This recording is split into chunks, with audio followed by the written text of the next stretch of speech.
Hello everybody, this is Digraj Singh Rajput. Welcome to Magnet Brains. इस video में हम क्या पढ़ने वाले हैं?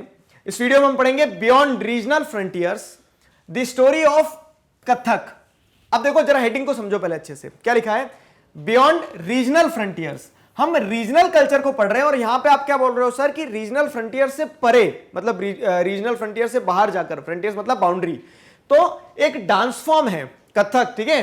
The history of one dance form which is known as Kathak. तो कथक डांस फॉर्म के पर्सपेक्टिव से अब देखो, डांस क्या होता है? एक कल्चर का पार्ट होता है। अब जब किसी कल्चर को समझते हो तो इंडिया के कल्चर में इंडिया के डांस को भी जोड़ा जाएगा। तो अब हम रीजनल कल्चर की जब बात करते हैं तो स्पेसिफिकली हमारी कंट्री में अलग अलग रीजन में अलग अलग तरह के डांस फॉर्म को परफॉर्म किया जाता है। जैसे जो डांस फॉर्म लद्दाख में परफॉर्म किया जाएगा वो डांस फॉर्म काफी अलग होगा केरला में जो डांस फॉर्म परफॉर्म किया जाता है उससे। कौन सा किया जाता है पता है आपको? ये कथक केरला का है क्या? कंफ्यूज हो जाते हैं लोग अधिकतर। कथक और कथकली अलग अलग डांस फॉर्म है। केरला का कथकली हो गया, आगे पढ़ेंगे हम, ठीक है। तो उस सेंस में क्या है, देखो the history of one dance form अगर हम बात करें, कथक की बात करें, तो कथक शब्द जो है वो कैसे ओरिजिनेट हुआ? The term Kathak is derived from कथा वर्ड। कथा समझते हो ना कि कथा, कथा मत सुनाओ हमें, ऐसे बोल देते ना हम कभी कभी कि सर पढ़ाओ सीधे, कथा मत बताओ। तो कथा मतलब क्या है कि जब आप एक प्रकार का एक स्टोरी, एक प्ले बता रहे हैं, वो कथा होता है, ठीक है। मतलब एक किसी प्रकार की जब एक नैरेटिव को आप सुना रहे हैं, समझा रहे हैं, पंडित जी कथा करते हैं, हम सब बैठे रहते हैं, जय बस जयकारा लगाते रहते हैं, तो वो जो कथा होती है ना, तो वो कथा का पार्ट होता है। Katha a word used in Sanskrit and other language for story. Simple सी चीज है, कथा सुनाना यानी स्टोरी सुनाना, कहानी के लिए। तो कहानी के लिए वर्ड कथा यूज किया जाता है। अब आप बोलोगे कहानी और डांस का क्या लेन देन है सर? तो अब जैसे क्या है, आपने देखा होगा ना, कभी कभी ड्रामा होता है। चलो ड्रामा तो सीधे आपको एक स्टोरी बता रहा है, लेकिन कभी कभी किसी डांस के थ्रू, डांस हो रहा है, समझ में आ रहा है कि बच्चा गरीब है, ठीक है, बच्चा पढ़ना चाहता है, फिर क्या होता है वो स्कूल नहीं जा पाता, तो एक गाने पे वो सब कुछ परफॉर्म कर देता है। डांस इंडिया डांस में ऐसे देखा है आपने, ठीक है। तो वो गाने पे परफॉर्म कर देता है, अपनी कहानी बता देता है। आया समझ में? तो वही चीज यहां पे भी बताई गई है कि डांस के थ्रू आप एक स्टोरी, जब एक कथा जब आप सुनाते हो, तो वो क्या हो गया, वो स्पेसिफिक फीचर हो गया इस डांस फॉर्म का, ठीक है। और ये डांस फॉर्म जिस रीजन में परफॉर्म किया जाएगा, ये वहां के रीजनल कल्चर को क्या करता है, आपके सामने प्रेजेंट करता है। सिंपल सी चीज। तो ये हो गया कथा। कथक शब्द जो है तो कहां से ओरिजिनेट हुआ है? फिर उसके बाद में कथाक्स जो होते थे, ठीक है। कथाक्स मतलब क्या है कि जिसे कथाकार भी कहा जाता है ना, तो कथाक्स कौन होते थे? Kathaks were originally a caste of story teller, ठीक है। स्टोरी टेलर की एक ओरिजिनल, मतलब अगर आप देखा जाए जेनेसिस में जाए कि कहां से ओरिजिनेट हुआ है कथक डांस फॉर्म, तो कथाक्स जो होते थे, जो स्टोरी टेलर हुआ करते थे, ठीक है। तो कास्ट ऑफ स्टोरी टेलर जो हुआ करती थी, जो टेंपल्स, नॉर्थ इंडिया के जो टेंपल हैं, जैसे स्पेसिफिकली अगर उत्तर प्रदेश की बात की जाए, तो वहां के टेंपल में जो लोग स्टोरी टेलिंग का काम करते थे, वो लोग वहीं रहते थे, वहां रह के स्टोरी टेलिंग का काम करते थे, उन्हें कथाक्स कहा जाता था। वो कथा सुनाते थे। फिर धीरे धीरे क्या होने लगा कि जब उन्होंने अपनी इस स्टोरी को डांस फॉर्म के थ्रू एक्सप्लेन करना स्टार्ट कर दिया, तो उनके द्वारा जो डांस किया जाता था उसे कथक कहा जाने लगा, ठीक है। कथक डांस कहा जाने लगा उन्हें। ये आ गया समझ में? तो अब देखो जरा समझो, समझना। हाँ, की फीचर्स क्या है कथक डांस फॉर्म के? की फीचर्स देखो मैडम करके दिखा रही है। क्या आप पूरी अगर उस इमेज को मतलब जीआईएफ को देखोगे, आपको समझ में आएगा कि वो परफॉर्मेंस दे रही है विथ जेस्चर्स एंड सॉन्ग्स। तो गाना जो है, तो गाना आपकी एक कहानी बताएगा, गाने के साथ साथ में क्या हो रहा है, वो इशारों के थ्रू, ठीक है। अब इशारों के थ्रू आपको समझ में आया कि इशारों के थ्रू वो कुछ क्या है, कुछ मधुर बांसुरी बजाने वाला, मतलब कृष्ण भगवान की बात कर रही है। तो एक कहानी समझ में आ गई आपको? तो वैसे क्या है कि कथक डांस फॉर्म में, ठीक है, आप कहानी प्रेजेंट कर रहे हो, ठीक, अपने इशारों गेस्चर्स के थ्रू और गानों के थ्रू। ये हो गया। अब जैसे क्या होता है कि कथक जो है ना, तो कथक को आप ऐसे जोड़ो। अभी आपने चैप्टर 8 में क्या पढ़ के आए थे? भक्ति मूवमेंट पढ़ा था। तो यहां पे आपको भक्ति मूवमेंट से जोड़ना है चीजों को। स्प्रेड ऑफ कथक एंड भक्ति मूवमेंट। अब भक्ति मूवमेंट और कथक कैसे जुड़े हुए हैं आपस में, मैं समझाता हूं आपको कि ये चीज जो है, जो डांस फॉर्म है, तो उसके थ्रू आप अपनी कहानी एक्सप्रेस कर रहे हो। अगर आप मान लो आप एक डिवोटी हो, आप भगवान कृष्ण के डिवोटी हो मान लो, तो भगवान कृष्ण के लिए आप क्या कर रहे हैं? भजन कर रहे हैं, गाना गा रहे हैं, आप भजन कीर्तन में लगे हुए हैं, ठीक है। तो भजन कर रहे हैं, गाना गा रहे हैं। अब आप क्या कर रहे हैं? इतने मग्न हो चुके हो भक्ति में कि आप नाच भी रहे हो। तो नाचते नाचते क्या आप ऐसे दिल पे हाथ रख के नाच रहे हो, तो आप क्या है कि मतलब आपको वो चीज क्या लग रही है? प्यारी लग रही है। मैं मतलब एक आइडिया दे रहा हूं आपको, ठीक है। अब मुझे कथक करते नहीं आता, करके दिखाऊंगा आपको, ठीक। तो ये क्या बताता है कि जैसे जैसे भक्ति मूवमेंट में लोग अपने इमोशंस को सॉन्ग्स के थ्रू, डांस के थ्रू एक्सप्रेस करने लगे, तो वो कथक का भी पार्ट होने लगा। मतलब क्या है, जैसे अब ये एक डांस फॉर्म है, तो इस डांस फॉर्म को सिस्टमेटिकली सीखा जाएगा, लेकिन सीखने के बाद में लोग क्या है, तो डांस सिर्फ शौक के लिए नहीं कर रहे हैं डांस, वो अपने इमोशन को, अपने गॉड के लिए, अपने अपनी डेटी के लिए, ठीक है, जिसे भी वो क्या मानते थे, भगवान मानते थे, उसे एक्सप्रेस करने के लिए डांस करते थे, गाना गाते थे। तो कथक और भक्ति मूवमेंट साथ ही साथ आगे बढ़ता गया, ठीक है। तो भक्ति मूवमेंट के साथ साथ कथक आगे बढ़ते चले गया। The legends of Radha Krishna were enacted in folk plays called raslila. अब जैसे रासलीला का नाम सुना होगा आपने, ऐसा कहा जाता था वृंदावन में भगवान रासलीला करते थे, ठीक है। रासलीला करते थे इन द सेंस कि गोपियों के संग में गाना गाते थे, डांस करते थे, सारी चीजें। तो अब ये रासलीला भगवान करते थे, ठीक है। अब उसी चीज को क्या किया जाता है, जैसे अब ये डांस फॉर्म डेवलप हुआ कथक, तो राधा कृष्ण जिस प्रकार से नृत्य करते थे, सारी चीज होती, डांस होता था, गाना होता था, तो वैसे लोग भी करते थे। और वो उसके थ्रू क्या करना चाहते थे, मतलब भक्ति मूवमेंट में अपना लव, अपना डिवोशन भगवान को बताना चाहते थे। तो लव और डिवोशन और आर्ट, ठीक है, कल्चर जो है वो सब एक साथ आगे बढ़ रहा है। ये चीज समझना, देखो लिंक करने वाली बात है। कितना इंपॉर्टेंट कंसेप्ट आपको समझ में आ रहा है कि रिलीजन और कल्चर जो है, culture in the form of dance, song, कैसा आपस में बहुत बारीकी से बुना हुआ देखने को मिल रहा है यहां पे, ठीक है। Combined folk dance with the basic gestures of Kathak storytellers. तो अब यहां पे क्या होता था, रासलीला में अल्टीमेटली किया क्या जाता था, देखो तो रासलीला में अगर आप कथक डांस के हिसाब से देखोगे तो रासलीला में क्या होता था, जो डांसर होते थे, ठीक है, डांसर या फिर जो कथक स्टोरी टेलर्स होते थे, तो वो क्या करते थे, गाने के साथ में, अपने इशारों के साथ में उस कहानी को प्रेजेंट कर देते थे,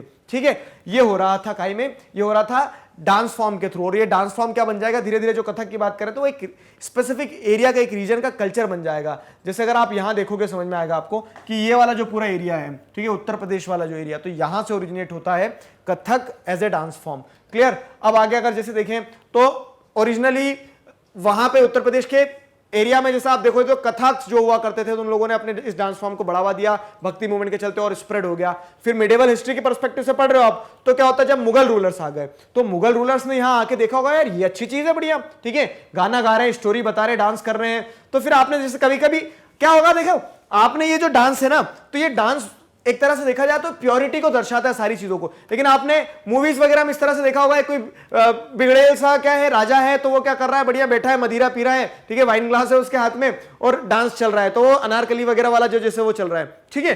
तो फिर क्या है, उसे उस एंगल से भी देखा जाने लगा कि लीजर वगैरह। लेकिन ये क्या था, एक परफेक्ट आर्ट फॉर्म था जिसमें मास्टरी की जाती है, लोग सालों मेहनत करते हैं, सीखते हैं सारी चीजें। तो मुगल एम्परर्स जो थे, ठीक है, तो मुगल एम्परर्स में अकबर, जहांगीर, शाहजहां, ये लोग क्या करने लगे, ये पैट्रोनेज देने लगे कि जो आर्टिस्ट होते थे, इन आर्टिस्ट को बुलाया जाता था कि आप परफॉर्म करो।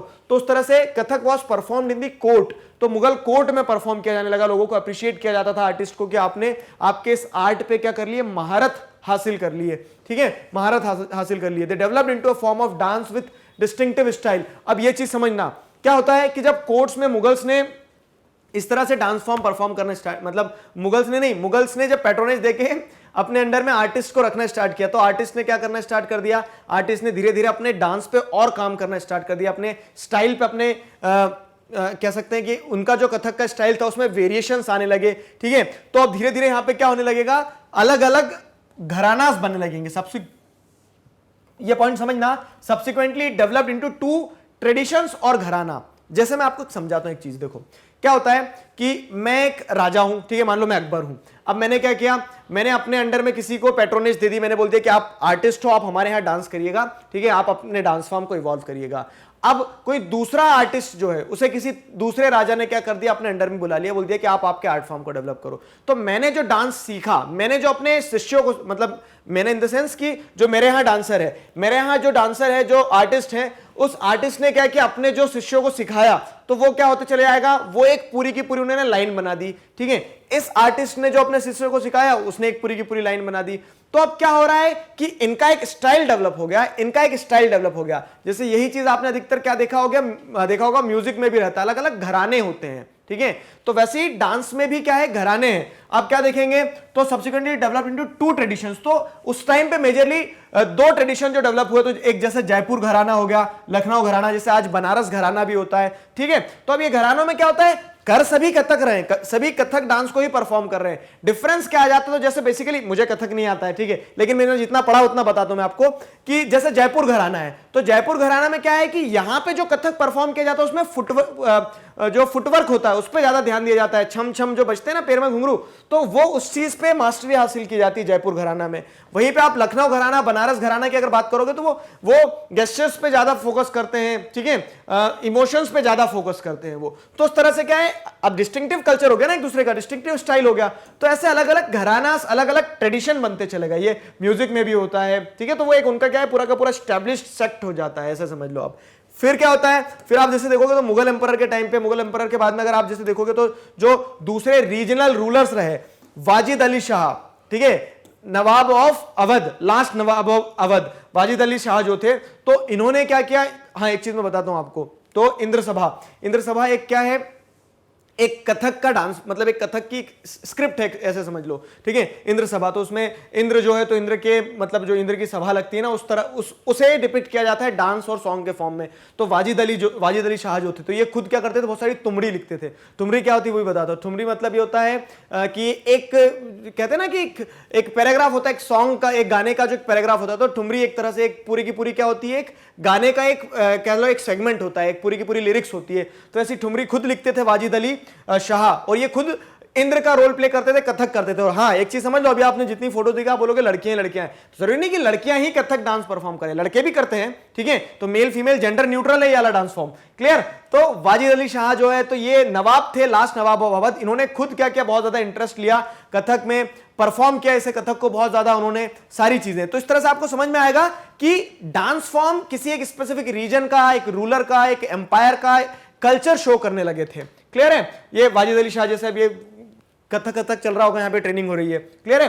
तो ये अवध, यहाँ पे ध्यान रखना है आपको, यहाँ पे बहुत ज्यादा उत्तर प्रदेश वाला जो रीजन है यहाँ पे बहुत ज्यादा ग्रो करता है Kathak as a dance form, जो वहां के कल्चर को एक्सप्रेस करता है। फिर वो वहां तक सीमित नहीं रह गया, तो यहाँ पे बताया गया है by the third quarter of 19th century. अब देखो ये आपको डेट पढ़ाना मैं सिखा देता हूं यहाँ पे। अब क्या है, यहाँ पे डायरेक्ट नहीं लिखा है, बच्चे कंफ्यूज हो जाते हैं। Third quarter of 19th century क्या हुआ, इसका मतलब समझो सीधा सा ये है कि थर्ड क्वार्टर क्या है, तो एक तिहाई हिस्सा जो रहता है, ठीक है, मतलब 4 क्वार्टर होते हैं, तो पहला, दूसरा, तीसरा, चौथा, तीसरा थर्ड क्वार्टर मतलब क्या है कि 50 से 75 के बीच में, आया ना समझ में, 50 से 75। 19th सेंचुरी मतलब क्या हो गया, तो 19th सेंचुरी मतलब ये हो गया कि 1800 से आप ऐसे समझ लो 1900 तक, ये 19th सेंचुरी हो गई, ठीक है, 1800 से 19th सेंचुरी तक, 1900 तक ये 19th सेंचुरी हो गई। तो इसमें थर्ड क्वार्टर क्या हो गया, तो ये पूरा जो है तो 25 का एक क्वार्टर होता है, 25 ईयर्स का, तो थर्ड क्वार्टर मतलब क्या है, 50 से 75, ये थर्ड क्वार्टर आ गया। तो ऐसे, तो अब आपको ऐसे समझना है 1850 से 1875 के बीच में, क्लियर है, डेट पढ़ते आना चाहिए, समझ में आना चाहिए। तो by the third quarter of 19th century Kathak spread in adjoining areas of present day Punjab, Haryana, Jammu Kashmir, Bihar, Madhya Pradesh. तो अब आपको ये समझ में आएगा हेडिंग क्यों लिखी है, बियॉन्ड रीजनल फ्रंटियर्स, ठीक है। तो ये सिर्फ स्पेसिफिक उत्तर प्रदेश के रीजन तक सीमित नहीं रह गया, Kathak as a dance form क्या करते चले गए, स्प्रेड करते चले गया। कहां कहां स्प्रेड कर गया, तो एडजॉइनिंग रीजन जो थे पंजाब हरियाणा के, जम्मू कश्मीर, बिहार, मध्य प्रदेश, सभी जगह स्प्रेड हो गया। तो इसकी जो आइडेंटिटी है इस डांस फॉर्म की कथक की, वो एक कह सकते हैं कि पूरा नदर्न इंडिया में, यहाँ के नदर्न इंडिया का जो रीजन है वहां का रीजनल कल्चर की तरह इमर्ज होकर आने लगा। फिर क्या होता है, emphasis was laid on intricate and rapid footwork, elaborate costumes as well as on the enactment of stories। 3 चीज हमेशा ध्यान रखना, रैपिड फुटवर्क, ठीक है, छम छम, था दिन था, ये सारी चीजें होती है। आपने ये भी ऑब्जर्व करा होगा क्या कि शुरुआत में सिर्फ पैर पटकना ही सिखाया जाता है कि कब कहां पे कौन सी बीट पे आपको किस तरह से पैर रखना है, फुटवर्क क्या होना चाहिए, तो वो मतलब मूवीज वगैरह में देखने को मिला होगा ना आपको ऐसा। तो emphasis was laid on intricate and rapid footwork, elaborated costumes के थ्रू बहुत कुछ बताया जाता था। ये पॉइंट ध्यान रखना, जैसे कॉस्ट्यूम वाली बात आ गई ना, तो कॉस्ट्यूम और मेकअप अभी आगे मैं आपको बताऊंगा क्लासिकल डांसेस में। जैसे कथकली जो होती है, आपने देखा होगा केरला में, तो मेकअप ऐसा होता है, ग्रीन चेहरा कर देते हैं, यहाँ पे एक बियर्ड वगैरह रहती है, ठीक है। तो वो क्या है, एलॉबरेटेड कॉस्ट्यूम्स वगैरह जो थी, उन चीजों पे बहुत ज्यादा फोकस किया जाने लगा।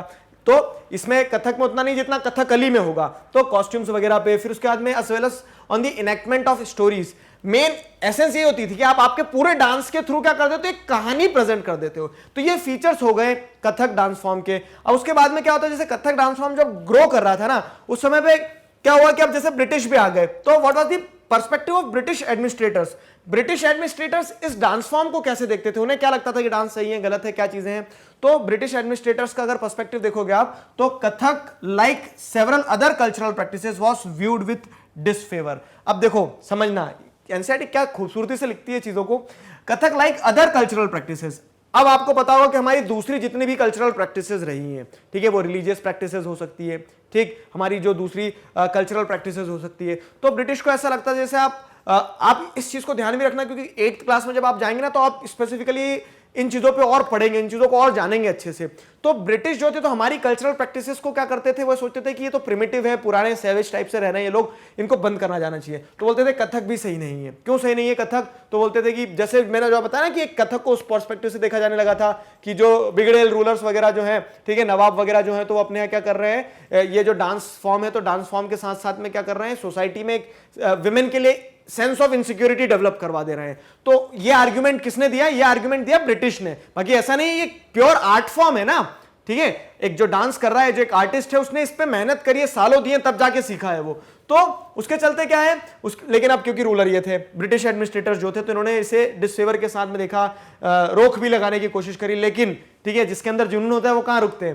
तो however it survived and continued to be performed by courtesans and was recognised as one of 6 classical forms of dance in the country after independence. ठीक है, तो आफ्टर इंडिपेंडेंस 6 थे, अभी 8 हो गए। क्लासिकल डांस फॉर्म क्या होते हैं वो मैं बताता हूं आपको, सुनो मेरी बात, पहले ये स्टेटमेंट कंप्लीट करते हैं। तो क्या होता है कि अब लेकिन कथक रोकने की कोशिश करी, रुका नहीं, तो बहुत सारे कोटिशियंस जो कोर्ट में आर्टिस्ट होते थे उन लोगों के द्वारा परफॉर्म किया गया। ठीक है, अपनी जो घराना था उसे उन्होंने बनाए रखा, ठीक है, अपने घराना को उन्होंने संभाला रखा, और वो सारी चीजें चलती रही। और उसके बाद में क्या होता है कि इंडिपेंडेंस के बाद में हमने 6 क्लासिकल फॉर्म ऑफ डांस को रिकॉग्नाइज किया। ये क्लासिकल क्या होता है? जैसे आपने अधिकतर सुना होगा, मैं कभी कभी बोलता हूं क्या कि one of the classical example. Classical मतलब आप एक स्टैंडर्ड सेट कर रहे हैं। ठीक है, क्या होता है, क्या है, सारी चीजें वो नेक्स्ट वीडियो में हम पढ़ने वाले हैं, समझने वाले हैं। तो this was all about beyond regional frontiers, the story of Kathak. इस चीज को हमने पढ़ा, समझा, आशा करता हूं आपको सारी चीजें समझ में आई है। किसी प्रकार के डाउट हैं, feel free to ask in comment section.